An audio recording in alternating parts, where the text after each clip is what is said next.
اوس او خزرج قبیلی خلق هغوی خو د ایمان مشتاق ډیر او مکه مکرمه ته چلاړل په مینا کې ډیر حضرات مسلمانان شول بیت العقبة الاولى کې او بیت الثانیه کې او بیا چې باغی رال مدینه ته نو بیا د هغې په دعوت سره ډېر خلک مسلمانان شو او په مدینه منوره کې د دې اوس او خزرج د مشرکینو نه علاوه تاسو ته مخکې ذکر شوی و چې یهود پاتې کېدل په هغه یهود خو مخکې نه د اسلام راوړو اراده وه او مشرکینو ته به یې ویې چې کله دا پیغمبر راشي نو موږ به په ده ایمان راوړو تاسو سره به جنګېږو چې کله محمد رسول الله صلی الله علیه وسلم هجرت وکړو نو د ضد او د عناد د وجې نه اسلام قبول نکړو بعضې خوشقسمته افراد داسې وو چې هغه مسلمانانېدل خو چې څنګه اوس او خزرج اسلام راوړو نو داسې یهودو نه په دې کې چې کوم بارني کسانو اسلام قبولولو په هغې کې یو د حضرت سلمان فارسی رضی الله عنه نوم راځي دا د اصل نه یهود نو بلکې دی عجمی دی فارسی دی او د فارس اوسیدونکی دی فارس هغه زمانه کې زمونږ د دې صوبه سرحد نه واخله تر عراق صحیحي پورې او هغې سره پورته دا ټولې علاقې شمالي او بیا د سعودي عربستان جزیرې پورې دا ټول په فارس کې شامل حضرت سلمان فارسی رضی الله عنه مشهور صحابي او د ده عمر مختلف اقوال دی پکې ټولو نه آخري قول چې دی چې په هغې باندې یقین دی هغه 2.5 کاله نه پورته دی عمر 2.5 کاله نه بر حالانکه د خوږ پیغمبر صلی الله علیه وسلم په زمانه کې هم عمرونه دومره وو لکه نن سبا چې څومره دي نبی کریم صلی الله علیه وسلم د 53 کالو په عمر کې دنیا نه تشریف وړی ابو بکر صدیق رضی الله عنه 63 سال 53 کالو عمر کې دنیا نه تللی حضرت عمر رضی الله عنه 53 کالو عمر کې وفات شوی نو عام عمرونه اوسطا داسې لکه دلته چې څنګه دي په دغه زمانه کې د حضرت سلمان فارسی رضی الله عنه عمر 2.5 کاله بعضې وایي 3.5 کالو بعضې وایي د عیسی علیه السلام آخري زمانه منتی ده نو د عیسی علیه السلام او د محمد رسول الله صلی الله علیه وسلم ترمنځ تقریبا 570 کاله تیر شوي نو دې نه معلومیږي چې عمر د 500 کالو نه بر به هر حال اقوال مختلف دي خو عمر ډېرو په دې باندې اتفاق دی او په دې اتفاق دی چې کم نه کم عمر د حضرت سلمان فارسی 2.5 کاله خو دی د هغې نه پورته دی دی د فارس باشنده او په فارس کې رام هرمز مشهوره علاقه ده په رام هرمز کې جې نومې کلی هغه د ده کلی و دی په خپله دا روایت بیا عبدالله ابن عباس رضی الله عنهما ته بیانوي خپله قصه کوي وایي چې زه د پلار نیازبین زوی وم او زما د پلار چې و نو د خپل قوم سردار و او هغه زمانه کې د دې فارس د خلکو مذهب هغه زرتشتو ده مجوس آتش پرست نور ته به خدای د اور ته به خدای وي او د اور سجدې به لګولې اور ته به عبادت کول د دې عبادت خانه آتش کده وه هغې کې به اور بلیدو او دا اور به مسلسل شپه ورځ بلیدو نبی کریم صلی الله علیه وسلم په پیدایش سره او تولد مبارک سره فارس چې کومه مرکزی آتش کده وه په زرګونو کاله په هغې کې مسلسل اور بل شوی په زرګونو کاله او په دې زرګونو کالو کې یو ساعت دپاره هم دا اور نو مړ شوی او دا د رسول الله صلی الله علیه وسلم ارهاصاتو چې کله پیغمبر علیه السلام پیدا شو مبارک نو هغه اور مړ شوی خلک حیران چې دا ولې مړ شو دنیا کې څه ناشنا واقع پېښه شوي د خپلو علاقو کې به خلکو دا ځایونه جوړ کړي آتشکدې به وي په هغې کې به اور بلیدو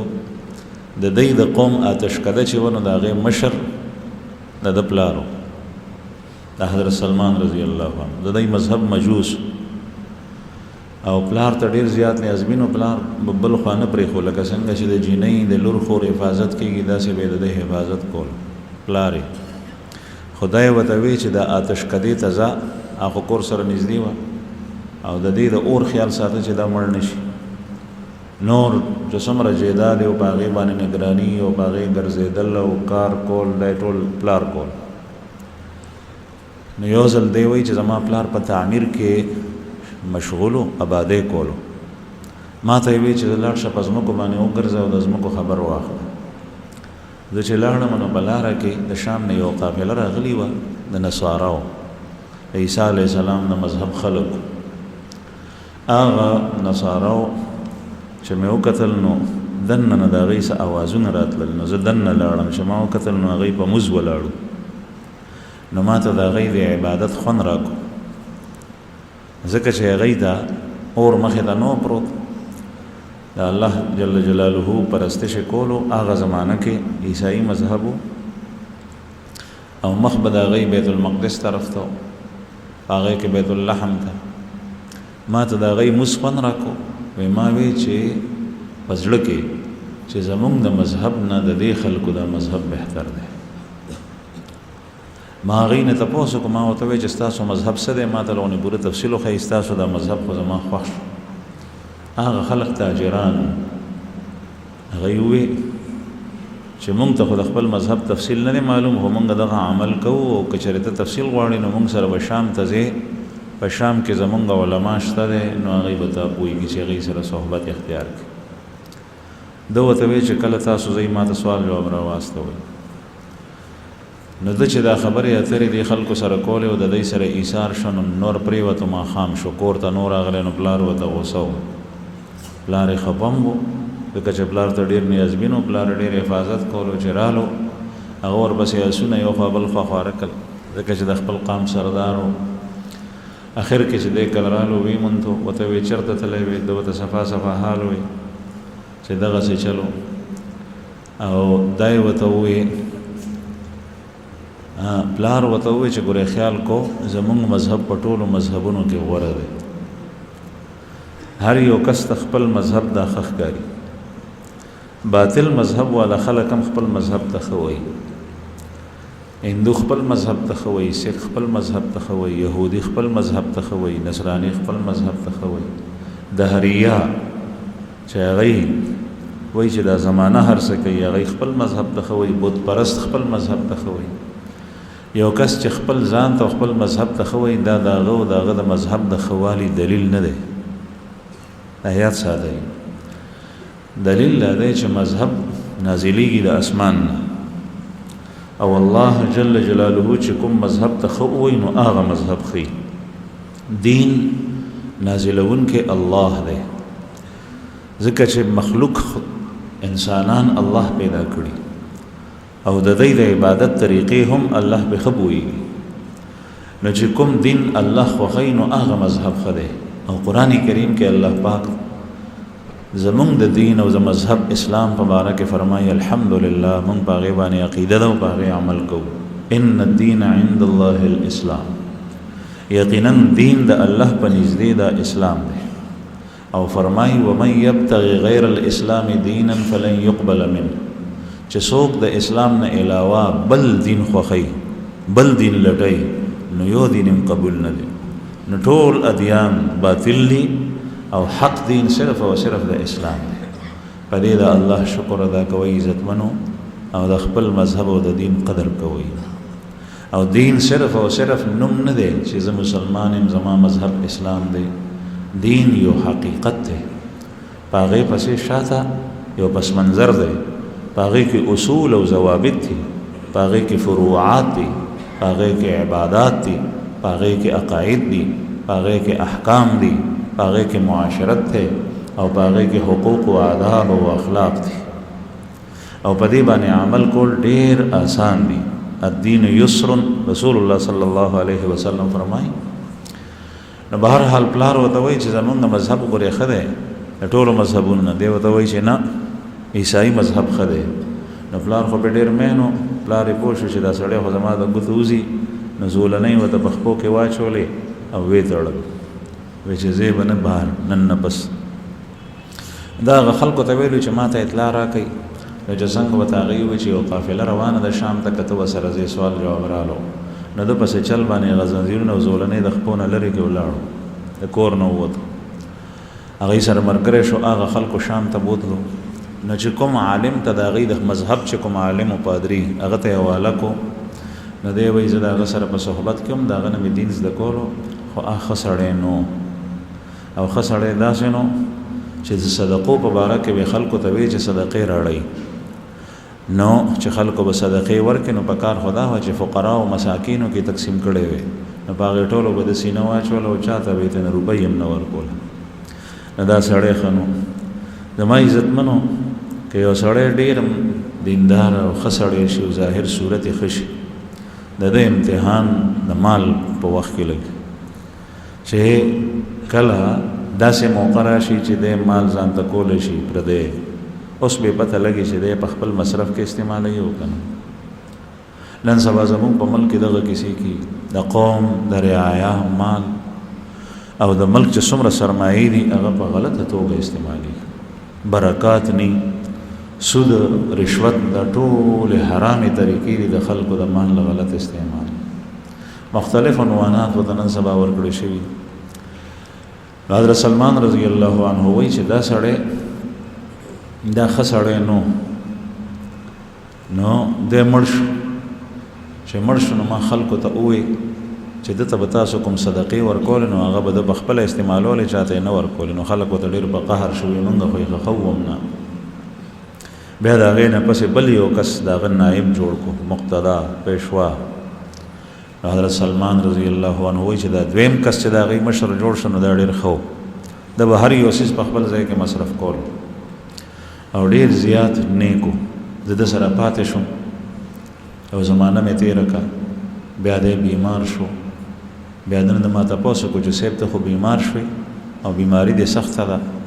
معلومیږي داسې چې ته په دې بیمارۍ کې ځې ما ته ووایه چې زه کومه لار اختیار کړم، زه چېرته لاړ شم. دی خو د هغوی په مذهب باندې هغه ورته ووایي چې زما نه پس په دې علاقه کې خو څوک نشته دی، موصل ته لاړ شه.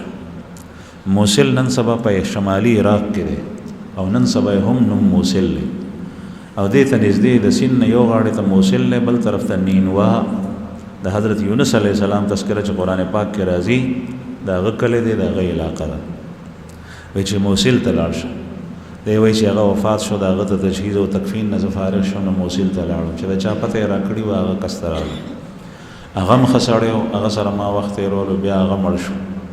او چې هغه مړ کېدو نو هغه نه تپوس وکړو چې چېرته لاړ شم. هغه راته وایي چې نصیبین ته لاړ شم. نصیبین هم په شمالي عراق کې راځي،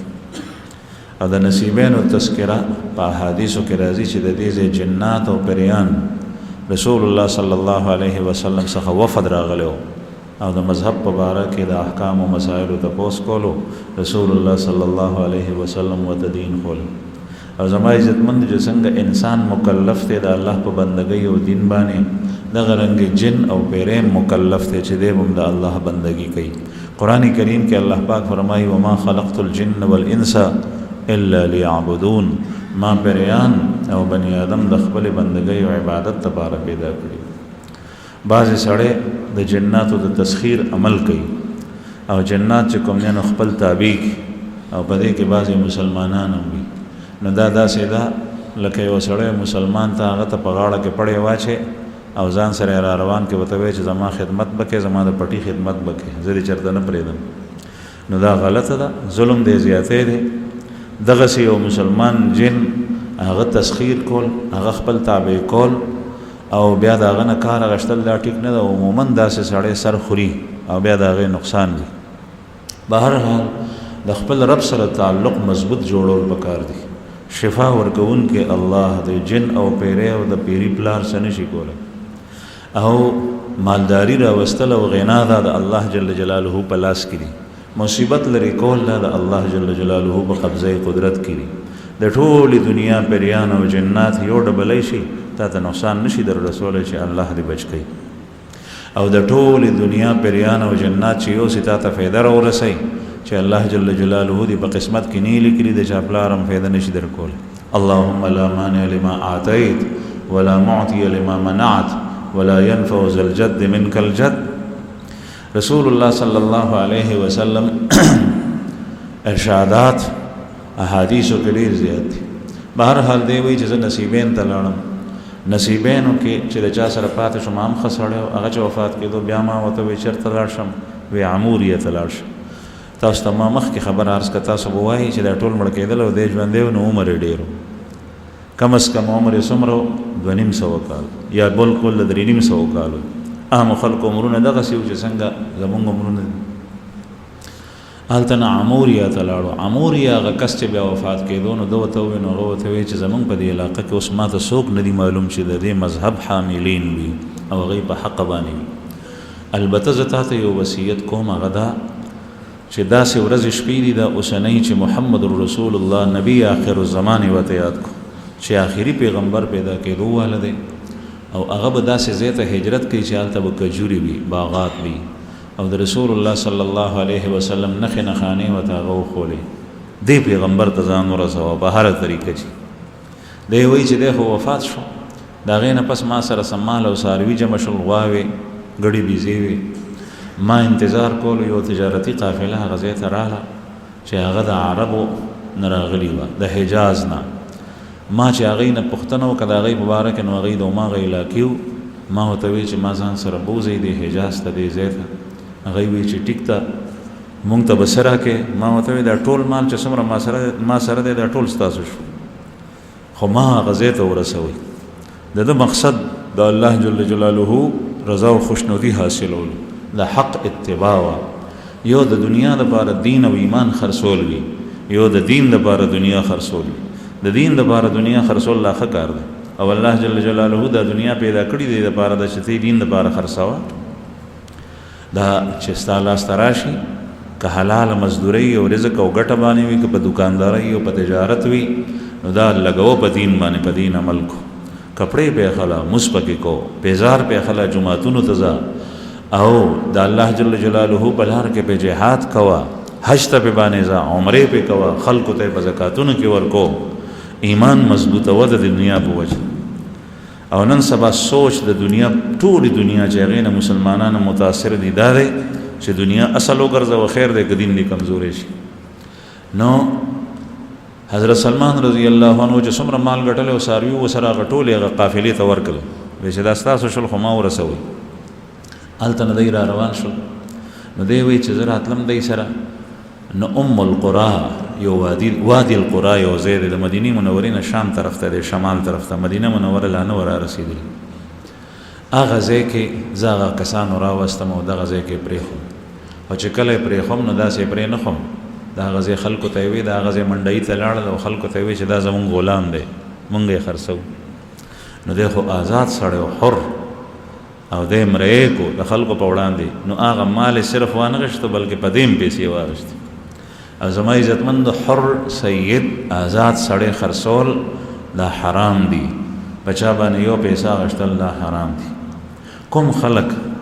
چې خپله لور خور ودی او د هغې په سر باندې پیسې اخلي یو خو هغه دي چې هغه په هغې باندې ولګوي خرڅوي یې نه په هغې باندې هغه پیسې والي او بیا ولګوي. نو دا یو رسم دی اگر که غلط دی د سنتو خلاف دی خرڅول نه. یو دا ده چې هغه پیسې په هغې والي اگر که نوم ورته هر څه چې کېدي خرڅول نه کېدي خو هغه جیب کې واچي دا خرڅول شو. او په یو حر او آزاد نارینه او زنانه باندې پیسې اخیستل او هغه خرڅول دا حرام دي صفا ناروا دي. نو دی وایي چې زه هغه ځای ته رالم وادي القرا ته هلته هغه خلکو زه خرڅ کړم یو یهودي ته ما چې کله دې علاقې ته وکتل ځای په ځای د کجورو باغاتو نو ما وی چې داسې ښکارېږي لکه دا چې هغه ځای خو هلته نه یو یهودي په بل کس باندې خرڅ کړه هغه کس مدینې منورې ته راوستم چې مدینه منورې مې وکتل نو ما وی چې دغه ځای دی چې کومې نښې پتې ما ته هغه خپلو هغه پادریانو ښوولې وي عیسایي مذهب عالمانو وی ما وی چې همدغه ځای دی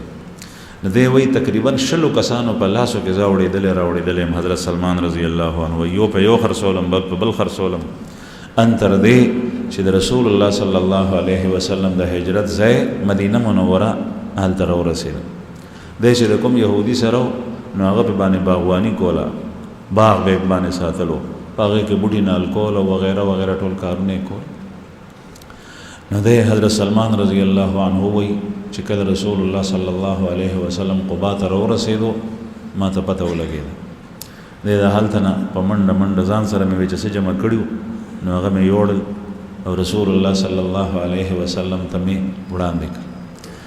ما ته چې کوم علماو نښې پتې ښولې وي د رسول الله صلی الله علیه وسلم په هغې کې یو نښه دا وه چې دا پیغمبر به صدقه نه قبلوي صدقه به نه اخلي دویمه نښه یې دا ښولې وه چې دی به هدیه اخلي چې ده ته تحفه او ډالۍ ورکوي دا به اخلي رسول الله صلی الله علیه وسلم به صدقه بالکل نه اخیسته او هدیه به معمولي م هغه به یې اخیسته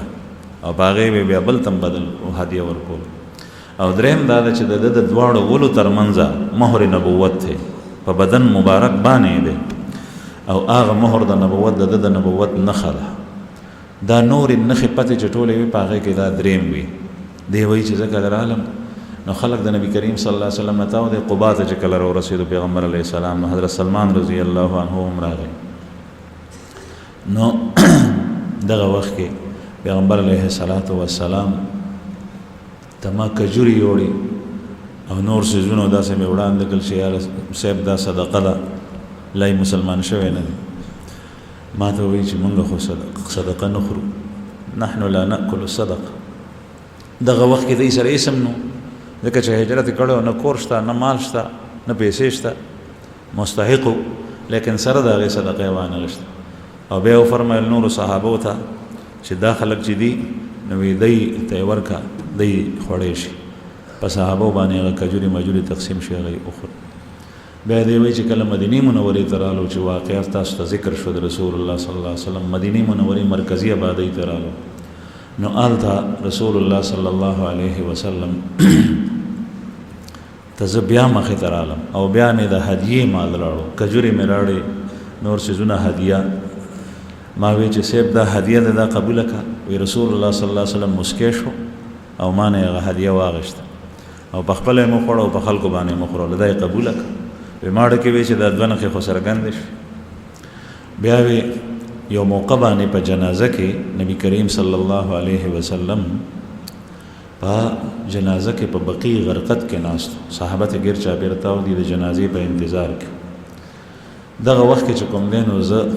راپاسېدم شاته یې رالم وی ما وی چې مهر د نبوت یې ګورم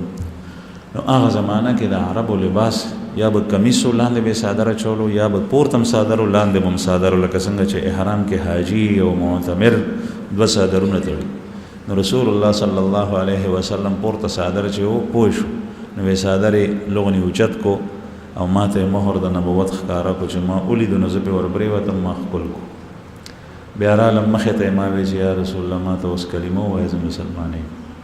درې واړه نښې ما معلومې نو زه مسلمان شوم رسول الله صلی الله علیه وسلم زما په اسلام باندې ډېر خوشحال شو دی خو ډېر د لرې نه راغلی نو حضرت سلمان رضی الله عنه نه چې به چا تپوس وکړو چې ستاسو نوم دی وی سلمان او بعضې وایي چې نوم به ورته عبدالله ښولو او چې چا به ورته وایي چې د پلار دی څه نوم دی وی اسلام سلمان ابن الاسلام د اسلام زوی او اسلام مذهب یادولو وی دا مذهب اسلام زما پلارم دی زما هر څه هر څه دی د دې په برکت باندې ما ته وجود ملو شوی په دنیا کې او الله جل جلاله رسول الله صلی الله علیه وسلم ته رسول سلمان الخیر متوي سلمان ابن الخیر متوي سلمان ابن اسلام پلار نوم یې چاته نه ښولو دغه نوم به وي چې د اسلام دی رسول الله صلی الله علیه وسلم ته یو ورځ وفرمایل دنه چا تپوس وکړو عبدالله ابن عباس صاحب ته کیسه بیانوي چې زه په بدر کې او په احد کې ځکه نه یم شریک شوی چې هغه یهودي سره وم اسلام قبول کړ او يهودي سره ماغه پرې خم نه ما ته وی چې نه بس ایمان به کار غشتو د کار تکړو نو وی روزه حضرت رسول الله صلی الله علیه وسلم فرمایي چې سلمان ته د يهودي نه ځان را خلاص ک نو هغه زمانہ کې چې بمریان خلاصېدل خپل مالک نه آقا نه دغه مختلفې طریقې وي یو خو بداوه چې آزاد بیکو انت حر ته آزاد ایو دا چې چاته به هدیه کو نو هغه بیا غلامو پچا به خرڅ کو هغه بیا غلامو او بل صورت دا چې په کفاره کې به آزاد کو نو يهودي خو مسلمان وونه او بل صورت د آزادۍ دا چې کتابت به د مالک سره وکړو کتابت به دې ته وی لیکل به وکړ چې مالک به وته وی د به وته وی چې زتا ته دومره پیسې په دومره وخت کې پیدا کم ته ما آزاد کې هغه به وته وی چې او بیا به هغه وخت کې هغه عمر مال وته جمع کو نو بیا به مالک آزاد کو دې ته به دی غلام ته به مکاتب وي او دې عمل ته به مکاتبه وي او کتابت به وي نو رسول الله صلی الله علیه وسلم وته فرمایل چې سلمان د مولانا په طریقه ځان را اخلاص کنه یو لار دغه و کتابت نو هغه خپل آقا ته خبرې وکړي يهودي مالک ته هغه يهودي وته وی هغه وته داسې شرط کې خو چې د خلاصۍ صورت نو وته وی چې ما ته سلويخ اوقیه وزن او سلويخ اوقیه چې ما ته دینار تراړي او 300 بوټي د کجورو پیدا کو دا راته نال کا او چې دا سره دی راړل او دا کجوري نال شوي او دا کجوري په کوم کال باندې میوونی سي او ټول باغ میوونی سي نو بیا ته آزاد د چې دا اوریدل وې د دینه په بل صورت دینه برید حضرت سلمان رضی الله عنه نبی کریم صلی الله علیه وسلم څخه راو ډیر خپو پیغمبر علیه الصلاۃ والسلام وته فرمایل چې سلمان څنګه چل له وې چې یا رسول الله زما د خلاصۍ څه صورت نشته زبدي يهودي سره بس پروت وې چې څنګه وې ما هغه ته وې نو هغه ته داسې وې رسول الله صلی الله علیه وسلم وته فرمایل چې سلمان فکر مکو پیغمبر علیه الصلاۃ والسلام څخه چرته نصر رالل او هغه دا غي په مقدار د چرګي غي چې سمري ما ته وی چې سلمان دا واخل او د يهودي ته د خپل برخه بیا لکه ما ته چې یا رسول الله غسل ویخ او قیر یغه پسیرونو دي پسیرونو او د یو غي د زر وزن سمري دینه خو نه ادا کی وی رسول الله صلی الله علیه وسلم راته فرمایي چې زه ته ویم لاړ شور کو چې زه لاړم هغه ما وترل نو پوره سلويخ او قیر وخت نو يهودي ته مې هغه ورکل نو دا شرط خو پوره شو بیا نبی کریم صلی الله علیه وسلم څخه چې یا رسول الله الله پاک فضل کو تاسو مهرباني وا او سره خو ادا شو بیا نبی کریم صلی الله علیه وسلم صحابه ته انصار ته وی چې د سلمان ته د کجورو بوټي راړي اوس کجورو بوټي وته يهودي ویلي ته خپل راړي او کرے به خپل او بیا چې کله میوه ونیسي نو میوه د کجوري بوټي په ومو په نهم کال باندې نیسي چې دا ټول 300 بوټي نال کې او میوه ونیسي نو بیا به اخلاص نبی کریم صلی الله علیه وسلم صحابه ته وی چې چا وسکی کې نو د کجورو بوټي راړي چا لس چا شل چا دیرش چا سلويخ چې د چا څومره وسو بوټي راړل چې بوټي جمع شو 300 نو حضرت سلمان ته وی چې دوه کلاړ شه او په غزمکه کې ډوغله وکنه هغه ډوغله وکنهستي وی چې ټوله ډوغله وکنه بیا ما بس راشه نبی کریم صلی الله علیه وسلم تلاړو وی چې یا رسول الله ډوغله ټوله تیاری دي پیغمبر علیه الصلاۃ والسلام مبارک لاړو په خپل او بوټي به راغشتو په هغه ډوغل کې به خخول خورې به پیړول 300 بوټي چې وکړل نو په یو کال کې دن د بوټي ونیم شل او میوه مونیوه هغه يهودي حیرانو بعضی کتابونو دومره لیکلي دي بس بعضی کتابونو کې دا راځي چې يهودي بیا بوټي په بوټي ګرځېدو حیرانو دا رسول الله صلی الله علیه وسلم معجزه وا په باغ کې ګرځېدو بوټي په بوټي وې چې زه به ګورم چې یو بوټي په کرستو پاتې نو د خلاصېږي نه رانه وې یو بوټي داسې ولیدو چې هغه وړو کې ولاړ دی نو وې چې دا یو بوټي دغه میوه نه ده نیولي دی یو کم 300 نیولي ده نو رسول الله صلی الله علیه وسلم څخه سلمان فارسی سے بیا راغلی چې یا رسول الله دغه څه ټوکه شي نبی کریم صلی الله علیه وسلم چې راغلی چې دا بوټي چا کړلو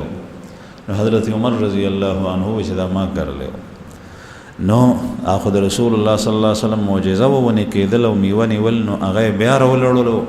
او بیا خخ کو نبی کریم صلی الله علیه وسلم. نو بیا خپل مرګرو سره یو شان شو، یو څو ورځو کې دن نه دن. نو حضرت سلمان فارسی رضی الله عنه را خلاص شو، آزاد شو. نو دا هغه کس دی چې پیغمبر علیه الصلاۃ والسلام دی وی په خندق کې به شریک شوی، او د غزوه خندق کې جنگ خندق کې د پرای محمد رسول الله صلی الله علیه وسلم عمل کړي، ځکه چې ټول احزاب مشرکین مکه، قریش، غطفان او ټول غټ غټ قبایل جنگجو هغه ټول په مدینه باندې چړای کړي او حمله کړي. رسول الله صلی الله علیه وسلم ته درای ورکړي چې یا رسول الله چې کله داسې لښکر ډېرې زیاتې وي موږ بیا داسې وکړو چې د ښار نه غیر چاپېر خندق وکنو، نو تاسو چې خندق وکنئ نو دا ښایي. نو په غزوه خندق کې د ده په مشوره نبی کریم صلی الله علیه وسلم خندق کنسته دی، خو غیر چاپېر نه دریو طرفو ته باغات وو او د تورو کاڼو چې هغه ډېر خطرناک کاڼو په هغې تلل ګران وو، هغې ته حره وی، په هغې باندې د اس تلل د اوښ تلل ګرځېدل دا ګران وو. دا دریو طرفو ته هغه،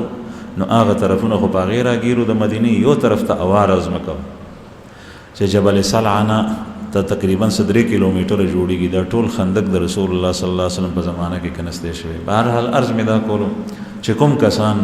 بارني یا یهودو کې مسلمانان دل څه تذکره مخکې شي وه، په هغې کې یو حضرت سلمان رضی الله عنه. دې نه معلومه شوه چې کله انسان د حق په تلاش کې وي الله جل جلاله دې حق ته هغه رسوي. دا عذر د چا نه قبلیږي الله سره چې زه اوزګار نو، زما کاروبارو، زما بچیو، زما ماشومان نهرو، او زما اصلاح ځکه نه ده شوي، زما تربیت ځکه نه ده شوی، زه په دین ځکه نه پوهېږم چې زما دا کار و، هېڅ چا عذر نه دی قبول. دغه کس حضرت سلمان رضی الله عنه بالکل د مجوسو په منځ کې پاتې کېږي او پلار یې سردار.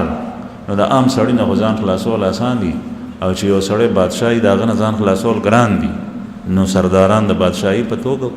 د هغه نه ځان را خلاصول او بیا څومره کسانو څخه تلل، خو د حق متلاشي و، نو الله جل جلاله دلته راورسول. او حضرت سلمان رضی الله عنه په باره کې نبی کریم صلی الله علیه وسلم فرمایي سلمان منا اهل البیت، سلمان زمونږ اهل بیتو کې دی. یعنی د پیغمبر علیه السلام چې کوم د خاندان او د ټبر خلکو، نو حضرت سلمان ته دا اعزاز ورکړو چې دا زمونږ د خاندان سړی دی. لکه یو معزز سړی د کلي علاقې یو بهر نه مسافر راشي او هغه ته ځای ورکړي او هغه ته وایي د هغه په باره کې خلکو ته وایي چې دا زما رور دی او زمونږ د ټبر سړی دی. نو دا اعزاز حضرت سلمان رضی الله عنه ته رسول الله صلی الله علیه وسلم ورکړ. نبی کریم صلی الله علیه وسلم چې کله مدینې ته ورسېدو، نو اول کار چې شروع کړی دی نو د تعمیر مسجد نبوي په هغې باندې شروع کړي. پیغمبر علیه الصلاة والسلام چې کوم ځای اوښه ناسته وه هلته لاړو، تپوس یې وکړو چې دا ځمکه د چا ده؟ دا د 2 ماشو هلکانو وه، یتیمانانو، سهل او سهیل رضی الله عنهما، د هغوی نومونه انصاري وو. بعضې وایي چې د دوی مشر او سرپرست او مربی تربیت کوونکې اسد ابن زرار رضی الله عنه صحابي دی، او بعضې وایي چې معوذ ابن عفرا د دوی مشر، بعضې وایي چې د ابو ایوب انصاري رضی الله عنه په تربیت کې. رسول الله صلی الله علیه وسلم د ځمکه چې څه وخت خرید کولو نو د دې کیفیت څه په دې کې دغه وخت کې یو جومات و ډډې ته، او دا جومات اسد ابن زرار رضی الله عنه جوړ کړی و، هغه پکې مسکولو مسلمانان به ورپسې ودرېدل. دویم په دې کې یو طرف ته د مشرکینو څه قبرونه ډډې ته، او دریم په دې کې د کجورو ونې ولاړې وې، خو هغه ونې خوارې خوارې ونې وې، د هغې زونډینو زمبکینو او اسې لرګي ولاړو، او ځای په ځای پکې چېرته بوټي او بعضې بوټي پکې وو د غرقد. غرقد یو بوټی دی چې مونږ خو مدینه منوره کې ما ښه تپوسونه وکړل، خو چاته پته نشته دی، نن سبا نشته. هغه زمانه کې مدینه منوره کې وو، او دا کوم ځای چې بقي مقبره د جنت البقي په دې کې وو غرقد. غرقد هغه بوټی دی چې کله دجال راشي او عیسی علیه السلام دجال قتلی، او امام مهدي صاحب د دجال سره جنگ وي د یهودو سره، نو د دجال سره به د یهودو لښکر وي، او بل طرف ته به مهدي علیه السلام جرنیل وي د مسلمانانو سپه سالار، او عیسی علیه السلام به د اسمان نه راکوزیږي. نو چې عیسی علیه السلام د دې مخکې جنگونه ډیر شوي او چې عیسی علیه السلام څه وخت د اسمان نه راکوز شي زمونږ د ټولو مسلمانانو دا عقیده ده نو دغه وخت کې بیا یهود د دې قتل او قتال ډیر زیات شي دوی و قتلیږي ډیر نو چې چرته يهودي کانی شاته شي نو مسلمان لټای نو کانی به وته आवाज کی چې اے مسلمان راشه يهودي زما شاته پټته نو يهودي پسې بلاړ شي دی به قتل کی چې چرته د ونی شاته شي نو ونه به وته आवाज کوي چې چرته د غنی او د جاړې شاته شي نو جاړه به وته आवाज کوي نو يهودي ته به پناه ورکون کې شي اس شمني نه به کانی پناه ور کوي نه به دیوال پناه ور کوي نه به د چاکور او کوټه پناه ور کوي هغه خپل आवाज کوي مسلمان ته چرآ شدل تکي او نه به یو ونه غنه پناه ور کوي سیوا د یو بوټی نه هغه به کش نه کوي هغه هم دغه غرقت بوټی دی نن سبا د يهودو په علاقو کې باقاعده چې څنګه مونږ خشته قیمتي بوټي راړو د نرسرۍ نه او هغه کرو نو هغه خلک د غرقت د بوټي راړي يهود او هغه کوي ځکه هغه ته پته ده نو او دا احادیثو کې د رسول الله صلی الله علیه وسلم راځي نو هغه وایي چې دا بوټي مونږ ته پناه راکړي دا زمونږ مرګره بوټي نو د دې خصمانه ډیره زیاته دي نو دغه د غرقت بوټي ځای په ځای ولاړو په دغه ځای کې چې کوم ځای مسجد نبوي دی او په بقیع کې ډیر زیاتو چې کوم ځای مقبره ده رسول الله صلی الله علیه وسلم د دې ماشومان نه تاسو کو اول خو د دې ماشومان مشرانو اسد ابن زراره یا معاذ ابن عفرا رضی الله عنه د اوې چې یا رسول الله د ازمکه تاسو جماعت لپاره دغه سیواله نبی کریم صلی الله علیه وسلم وتو فرمایل چې نه بیا غما شومان وی چې یا رسول الله مونږ د ازمکه اس جماعت لپاره درکو رسول الله صلی الله علیه وسلم او فرمایل چې نه دغه سینا هدیه د ماشوم نه قبول نک بعض حضرات اهل علم وی چې یو ماشوم د 15 شپږو کالو چې غن نه پويږي غته تاسو شهر اړي او هدیه کې در کې مثلا د کور نه بټواره چې دا هدیه ده او یا بل یو شهر اړو سروي را پرانه سلطات جلب بلاس کې در کو چې دا هدیه ده نو دا باندې قبل زکه چې دا ماشوم دې خو نه پويږي په دې چې کله یو سړی هغه او خيار وي عاقل وي بالغ وي او دا غم مال له نو دغه وخت کې تاسو درکې نو بیا هدیه ده اوسې قبل و چې یو کس نه پويږي نو بهر حال رسول الله صلی الله علیه وسلم وتو فرمایل چې نه بیا هغه کسان چې د دې ماشومان او مشران لکه ابو ایوب انصاری رضی الله عنه اسد ابن زراره او معاذ ابن عفرا رضی الله عنهم اجمعین دی وی چې یا رسول الله پیسې مونږ ورکو او د ازمکه تاسو جماعت ته والي وی چې نه ابو بکر صدیق رضی الله عنه ته فرمایل چې پیسې ورک د ابو بکر مال رسول الله صلی الله علیه وسلم تداسي ولک خپل مال او دغه وخت کې د صداقت او د دوستۍ پته لګي چې ستا یو دوست ته د چا په مال کې داسې تصرف کې لکه خپل مال کې ځکه ته پته ده چې دا زما په دې تصرف باندې خوشحاليږي نو د دوو مسلمانانو داسې تعلق او دوستی نو د رسول الله صلی الله علیه وسلم د ابو بکر صدیق مال ورکول داسې وته لکه خپل مال چې ورکي چې خپل ابو وسره بیا غور بعض ځایونو کې داغه مالم نه دی غشته چې هغه کې خپل غټه برخه ګرځول لکه هجرت په موقع باندې چې اوخوا تاسو مخ کې بیان شوی هغه کې نبی کریم صلی الله علیه وسلم دوخه پیسې ورکړي نو حضرت ابو بکر صدیق رضی الله عنه ته وی چې ورکنو لس دینار باندې دا زی واغشتو لس دینار د سرو زرو اشرفی و د مسجد نبوي دا زی چې کوم جمعات او اغم او هغه سره چې کوم ډاګه واغم واغشتل او رسول الله صلی الله علیه وسلم فرمایل چې په دې کې د مشرکین او قبرونه دي دا هوار کوي او دا چې کوم ونی ولاړی دا ولړوي او د ازمکه ټوله هوار او په هغه کې رسول الله صلی الله علیه وسلم تعمیر د جمعات شروع د جمعات تعمیر شروع کې ایره او کنسته شو تقریبا شپږ فوټه ایره د مسجد نبوي کنسته شي او په هغه کې کانی کې خودل په بنیاد کې او بیا په د پاسه خختي خېدي او خخت دا نه وي دا موږ کوم خخت استعمالو د خټو نه جوړولې خټه خوشته کړی و په بقیع کې کوم ځای چې جنت البقیع مقبره ده هغه خوره د ټوله په هغه کې کانی نشته آلته خټه خوشته ده او د آلته نه به بلاک هغه جوړ کړیو هغه چې وو اچول نو بیا به هغه بلاکونه راړل نو هغه دومره غټ بلاکونه چې یو کسب یو بلاک راړو نو رسول الله صلی الله علیه وسلم اول هغه بلاکونه یا کانی په بنیاد کې خودل په خپل په مبارک الله سو اول کې خو یو به ابو بکر صدیق صاحب ته وی چې استاد یې سره متصل کانی کې دا هغه کانی کې به حضرت عمر رضی الله عنه ته وی چې اوس ور پسې تکې دا بیا هغه کانی کې بیا حضرت عثمان رضی الله عنه نو خلفا چې څومره دي خلفای اربعه دا غي کانی د رسول الله صلی الله علیه وسلم د کانی سره متصل په دې ترتیب رااله نورستو به بعض حضراتو د دین اشاره نیوا چې دا اشاره د خلافت ده پیغمبر علیه الصلاۃ والسلام په خپل ژوند باندې د خلفاو انتخاب نه دی کړی خدای فرمایلی چې الله جل جلاله ته چې څوک خوښ وي هغه به راولي او ابوبکر صدیق رضی الله عنه طرف ته اشارات شوي او یو اشاره په دې کې دا و چې د خپل کانی سره متصل د صدیق اکبر کانی پیرا کې کېو نو دا اشاره و بعض روایتو کې راځي چې نبی کریم صلی الله علیه وسلم او فرمایل چې پتا سو کې اختیارمن خلق به زمانه پس دا حضرات وي نو اختیارمن لفظ کې اشاره دې طرف ته و چې دا بخ خلفای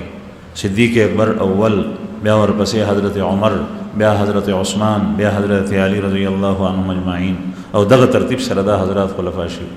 به نور مسلمانانو ته وایي چې کانی راړی کانی پکې کې خله ریډه کې پاغه باندې بیا بلاکونه کې خل نو صحابه براړل رسول الله صلی الله علیه وسلم کله کله په خپل راړو پیغمبر علیه الصلاۃ والسلام په تعمیر کې حصہ غشتي عثمان ابن مزعون رضی الله عنه نبی کریم صلی الله علیه وسلم عشار هذا الحمال لا حمال خیبر هذا ابر ربنا واطهر هذا الحمال لا حمال خیبر اصل پند او بار دغه دی د خیبر بار نه هغه زمانہ کې په خیبر کې کجوري وي او يهود پاتې کېدل نو د خیبر زمکه ډیر د آمدن زمکه وا فصلونه بهم ډیر کول غلب هم ډیر کوله او کجوري بم ډیر زیات کېدي نو مالداری د خیبر د خلکو ډیر وا مدینه منوره سره په طرف د شام د خیبر رسول الله صلی الله علیه وسلم بدا بیت بخله مبارک او دا به وی چې هاذ الحمال لا حمال خیبر اصل بار دا دی او د خیبر بار نه دی د غلی او د کجرو هاذا ابر ربنا واطهر ای زمونږ ربا دا ډیر زیات خبر دی او دا ډیر پاکیزه بار دی کومه سرمایه چې د انسان هغه په آخرت ولګي د الله پر رضا او خوشنودي کې ولګي په جمعات ولګي په مدرسه ولګي نو یقینا دغه مال بزیش دغه مال ستا په هغه ټول مال کې چې ستا څومره بینک بیلنس ته په یو بینک کې یو اکاؤنٹ کې دوو کې دریو کې په لسو کې په شلو کې دا د غټور نه بهترین مال دی او دا رسول الله صلی الله علیه وسلم فرمایي وی اصل بار دا دی دا کانه اوچتول دا بلاک پورته کول او په دې ځای کې لګول نو یو خدا له سړی په موټو خدمت کوي او دا چې په پیسو خدمت کوي دواړه پکې داخل دي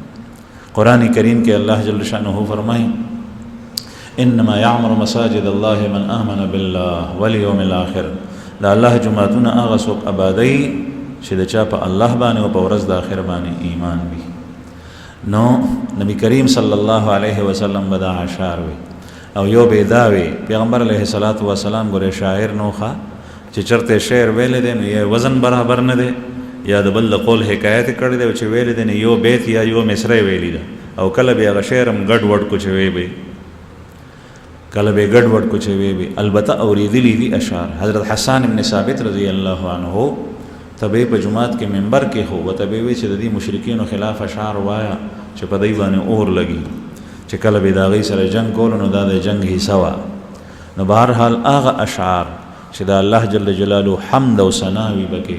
او د الله تعریف وی بکې او د رسول الله صلی الله علیه وسلم مدح او تعریف وی بکې چې غیته نعت وی یا پاغه کې د جنگ په وخت کې مسلمانان تیاریږي جنگ په وخت کې اشعار وی غیته رجزیه او رمزیه اشعار وی چې د کافرو خلاف او د مسلمان په حق کې د بادری اشعار وی نو دا مسلمانان دې سره قوت کې شي مضبوط شي دا ټول اشعار دا د دې اجازه شته لیکن اس شعر او شاعری چې پاغه کې دا عشق د محبوب تذکرہ د دنیا د محبوبانو د خزو تذکرہ تشبیه بالنساء دا اشعار چې څنګه دا مضمون ناجایز دي دغه رنګ دا اشعار ناجایز دي یا پاغه کې غلطه عقیده وی کفریه شرکیه دا اشعار ناجایز دي او جماعت خو یې کې په عام مجلس کې داسې اشعار نه دی ویل پکار نو بهر حال رسول الله صلی الله علیه وسلم بدامي اللهم لا عيش الا عيش الاخره فرحم الانصار والمهاجره وفي روایت فاغفر الانصار والمهاجره یا الله عيش او جون حصي او جون نه دي مگر د اخرت جون خدا اخرت ته د دنیا د بسو ژوند دي چې جمع کې چې شپېتو کالو ته عمر ورسي نو هر څه پاتې شي دی لاړ شي یا ټول ژوند ستړی شي لیکن یو څه جمع نه کوي. نو دا ژوند نه دی، ژوند د آخرت دی چې هغه نه ختمېدونکی دی. د هغې نعمتونه، د هغې آسایش، د هغې سهولتونه، د هغې خوراک څښاک او لباس او پوشاک نوي به روزانه وخت په وخت راځي. یو ذایقه او بلې ذایقې نه جدا چې خوراک خوري. دلته کې چې چرګه خوري نو چې 2-3 وخته دې وخوړه نو زړه به یې تیمور شي، بیا نن سبا د فارمۍ چرګې او چې کوم یو شی اعلی نه اعلی وي چې هغه په مخه باندې وخوري نو زړه د سړي کچه کېږي بیا. او د جنت نعمتونه چې کله یو شی یو وخت یې وخوړه چې بل وخت یې خوري نو ذایقه به بیلی ته به دا خو ما نه دی خوړلی. قرآن کریم کې دي واتو به متشابها د هغې په شان به ورکړی شي لیکن ذایقه به بیلی جدا وي. نو رسول الله صلی الله علیه وسلم بداوي یو صحابي دی عثمان ابن مظعون، پیغمبر علیه الصلاۃ والسلام به کله د ابلاغ د خېټې مبارک سره داسې جخ نیولی او دا خېټه به ټوله په خاوره باندې ککړه شو. یو صحابي دی عثمان ابن مظعون رضی الله عنه، ډېر نفیس او پاکیزه طبیعت والا صحابي دی رضی الله عنه. عثمان ابن مظعون د چې به بلاک نیولو نو د به داسې نیولی او مټې مضبوطې وي، بلاک درونو خو د کپړو نه به یې لرې نیولی چې کپړې مې خرابې نه شي. د نفیس الطبع ډېر ستره وخت به یې تېرولو. نو حضرت علی رضی الله عنه دی ولیدو چې ویلیدو نو حضرت علی رضی الله عنه ورپسې اشعار جوړ کړل. حضرت علی رضی الله عنه فرمایل لا یستوی من یعمر المساجد یدأب فیها قائما وقاعدا ومن یرى عن التراب حائدا. لا یستوی من یعمر المساجد، هغه سړی چې څوک جوماتونه جوړوي او شپه ورځ په دې کې کله ناستي کله ولاړي جومات سره تعلق وي، دا سړی او کوم سړی چې د جومات نه او د خاور نه د هغې د خاور نه ځان ډډې ته ساتي، دا سړی دا دواړه نه برابرېږي. نو دې کې خو اصل اشاره هغه خلکو ته وه چې څوک د الله جل جلاله کور کې تعمیر نه حصه نه اخلي، یا مسلمان نه دی د سره کافر دی، کافر جومات څه کوي چې جوړوي، او یا مسلمان دی خو ډډې ته پاتې کېږي او ځان نه خرابوي، مال نه خرچ کوي، نو په هغې باندې طنز و. لیکن دې سره سره اشاره عثمان ابن مظعون رضی الله عنه ته و چې ته خو د خاورو نه ځان بچ کې، دا خاوره ډېره مبارک خاوره ده. نو حضرت عمار ابن یاسر رضی الله عنه چې دا شعر د حضرت علی صاحب نه واورېدو نو بیا به چې عثمان ابن مظعون بلاک راړو د عمار ابن یاسر به تېرېدو نو ده به ورسره دا اشعار ووي نو ټوکې کولې. نو هغه په دې باندې خفه شو. عثمان ابن مظعون رضی الله عنه ورته ووي چې سم شه که دا اشعار ما دپاره وې نو دا مه وایه، ګنې دا اوسپنه و ورسره وه که څه شی ولرګی په دې به دې خبر واخلي. نو حضرت عمار رضی الله عنه ته چې دا خبره وکړه، دا خبره رسول الله صلی الله علیه وسلم ته چا ورسوله چې عثمان ابن مظعون عمار ابن یاسر ته داسې ویلي. نو دا عمار ابن یاسر تاسو ته به پته وي مخکې تذکره شوي وه په ابتدا کې چې دا په مکه مکرمه کې و، د د پلار یاسر او د مور سمیه رضی الله عنهم اجمعین دی ته کافرو ډېر اذیتونه رسولي. دا په هغه خلکو کې د سابقین اولینو کې ډېر تکالیف یې تېر کړي. د مور او پلار شهیدان شوي دي د اسلام نه خاطره او دته نه پسې طریقه باندې ځان بچ کړو. او رسول الله صلی الله علیه وسلم به د تعریف کې دا وی چې کله عمار ته د دوو لارو اختیار ورکړي چې کومه بهتر وي د هغه اختیاري. د مشرکینو ایثار کړو ویا کلمه د کفر وایي غني وجنو دي، نو د په ظاهر کې داسې الفاظ وي چې مطلب هغه نو ځان تر اخلاص کو. او رسول الله صلی الله علیه وسلم ته چرال ویا رسول الله زما د ایمان بس کیږي وې څنګه وې ما خدا سي داسې الفاظ وي. پیغمبر علیه الصلاۃ والسلام باندې وحی نازل شو چې ګوره عمار په هغه خلکو کې نه دی کافر، د په زړه کې دنه ایمان دی، د ایمان نه دی ډک دی. نو دغه عمار ابن یاسر په سر رسول الله صلی الله علیه وسلم خپه شو. عثمان ابن مظعون وې تاسو دې خپه کوئ. نو چې عمار ابن یاسر پوه شو چې رسول الله صلی الله علیه وسلم زما دپاره خپه شو، اسینی دی صحابي عثمان ابن مظعون ته څه ووایي. نو پیغمبر علیه الصلاۃ والسلام نو عمار ابن یاسر زر رالو مخکې 2 بلاکونه را روان کړي دي 2 او هغه یې راړل ویل چې یا رسول الله دا وګورئ. پیغمبر علیه الصلاۃ والسلام ورته وایي د ځان دشمنه خلک یو راړي ته 2 راړي دا رسې کړي دي، یعنې دا خو ډېر درانه دي. وایي چې یا رسول الله دا دغه زما د ملګري دي، ټول صحابه یاد کړل دی را باندې ایښي. نو پیغمبر علیه الصلاۃ والسلام مسکی شو، هغه غوسه یې یخه شو. دا عثمان ابن مظعون رضی الله عنه هغه کس دی چې د دومره نفیس او چې د جاهلیت په زمانه کې په کفر او شرک شراب نه دسکلی نشه نه وکړي د بوي چې زه شراب نس کم شراب خو چې سړی اوس کی نو هغه سره بیا د حواس عقل هوش برابر ني او ماشومان هم ورپورې خاندي نو زه ځان نه اوس هوکا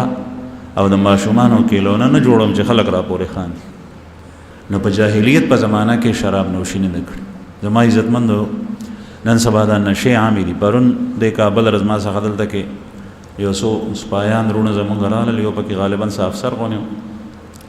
ما ته روغونیو وی چې د خلکو کې یو نشه شروع ده نو ما ته خو نوم مخکې نه راتلو هغه نوم واغشتو چې په کاغذ لیکلی راوړی په هغې باندې لیکلي آیس نوم ورته وایي که څه شی دی وی دا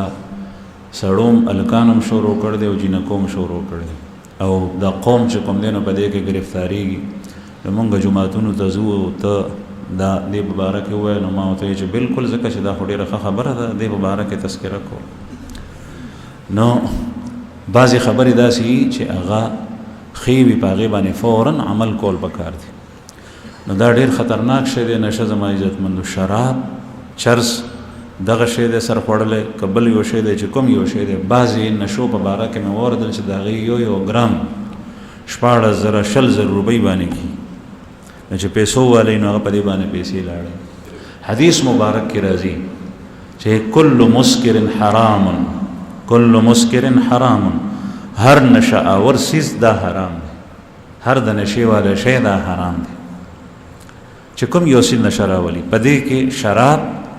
چرس وي که بنګ وي که افیم وي که هیروین وي که کوکین وي که دا آیس دي دا نمونه به ما زده کړل مې چې کومې نشې نو دا ټول په دې کې داخل دي هر قسم نشه چې هغه نشه کوي سړی د عقل او حواس کار پرېږدي په ځان پوهېږي نه نو دا حرام دي رسول الله صلی الله علیه وسلم احادیث دی باره کې ډېر زیات یو حدیث مبارک کې فرمایي چې کوم سړی دا اوس کی نو د ده به 40 ورځو پورې مونځ نه قبلېږي 40 ورځو پورې نو ته به اعمال کې اعمال به دې قبلېږي نه ته به وایې چې ټیک ته یو نشه کوم خو مونځ خو کوم او دا کار کوم او دا کوم دا کوم نو چې عمل دې ضایع کېږي قبلېږي نه نو بیا به دې څه نو 40 ورځو پورې او چې کله روزانس کې نو د هغه هرې ورځې حساب واچو 40 ورځې پورې نو ته به ټول عمر به تا اعمال کړي هغه ټول به ضایع شي په دې باندې نورې خبرې خو لا پرېږده نو بهرحال هر یو نشه دا حرام ده بعضې حضرات د رسول الله صلی الله علیه وسلم په زمانه کې شراب عامو په عربو کې د انګورو نه به جوړېدل او تتخذون منه رزقا سکرم و رزقا حسنا قرآن پاک کې ذکر راځي چې تاسو د دې انګورو نه نشم جوړوئ او رزق حسن نو دا په ابتدا کې وا لیکن سره د دې بعضې حضرات داسې وو چې هغه د جاهلیت په زمانه کې شراب څکلی کېدل عام په کورونو کې وو په عربو کې نو د هغې نه په هغه زمانه کې مې اجتناب کړو نو زما عزتمندو دا ډېر خطرناک شی دی نو دې نه ځان ساتل پکار دي او دې پسې د شاته خبره وکړم چې د هلکان او جینکۍ ما سوچ کولو چې دا ولې پکې مبتلا دي دا هغه کسان پکې مبتلا دي چې عموما په کالجو کې په یونیورسټیو کې د تعلیمونه کوي سبقونه وي او دا د مور او پلار د غلط تربیت د وجه نه د هلکان او جینکۍ په دې باندې راواوړي نن سبا دا دوستي او هغه نکاحګانې چې د خپلې خوښې نکاح وي نو چې هلک په جینۍ باندې مین شي هغه جینۍ نه ترلاسه کېږي نو دی نشه شروع کړي چې پلار ته وایي چې دا به راته کوي هغه ورته نه کوي نو یا وایي چې خودکشي کوم او ګني نو ځان په نشو باندې راوړ او دغسې کومه جینۍ چې وي ما ته خو د جینکو پته نه وه دا راته پرون او بل ورځ پته ولګېده نو هغه هم د دې وجې کوي نو تا خپل اولاد په خپله باندې په اور کې اچولی دي د خپلو بچو د خپل اولاد فکر وکړي د هغوی تربیت په تا باندې فرض دی د هغوی د دنیا رزق د الله جل شانه په لاس کې دی په قسمت کې دی چې څومره وي هغه به وي بل جینۍ چې کله لویه شي ښځه شوه نو د هغې کار خو نوکري کول نه دي ټیک ته چې بعضې څوک اوزي ضرورت دی په معاشره کې نو کوي به هغه لیکن بیا ته خیال ساته خصمانه کو دا تعلیم که چېرې بهر ماحول ټیک نی په کور کې ورته ورکه او محفوظ طریقې سره د هغې د پردې د حیا د اخلاقو د لاندې د هغې تربیت کو که چېرې ته د هغې خبر نه لې نو چې څنګه جنۍ په کور کې وي زنانه په کور کې وي خو ټیک ته چې کله دا بهر ووته آزاده شوه نو بیا چې په کور کې وه هغه سپینه کپړه د پاغه باندې داغ دورای اخکاری او چې کله بهر وته ګډیرو غندون کې مبتلا هي نو بیا وته چې دا پاکه نو بهر حال ارز مې دا کولو چې د خپل بچو فکر پکار دی کستا بچي د دنیا یو ټکس دنه کی لیکن داغه عقیده درسته وا داغه اخلاق سمو هغه په دین باندې پوي او غټ غټ سيزونه هغه ته معلومو تا داغه پوره تربيت کړي دي او د الله جل جلاله په نږدې غاړه خلاص ده او ته الله پاک اجر درکړي او کتا پاغه باندې دنیاوی تعلیم کو یا پاغه باندې او ډیګری حاصل کی او دا ډیر اوچته تنخواه اخلي د الک یا د جنې لیکن تا د دین نه واقف کړي هغه نه حیا لاړه غیرت نه لاړو اخلاق لاړل په نشو کې مبتلا شو نو جسمانی لحاظ سره د کار پاتې نشو د آخرت په لحاظ سره امید الله پاک دې موږ ته د عمل توفیق راکړي واخر دعوانا الحمدلله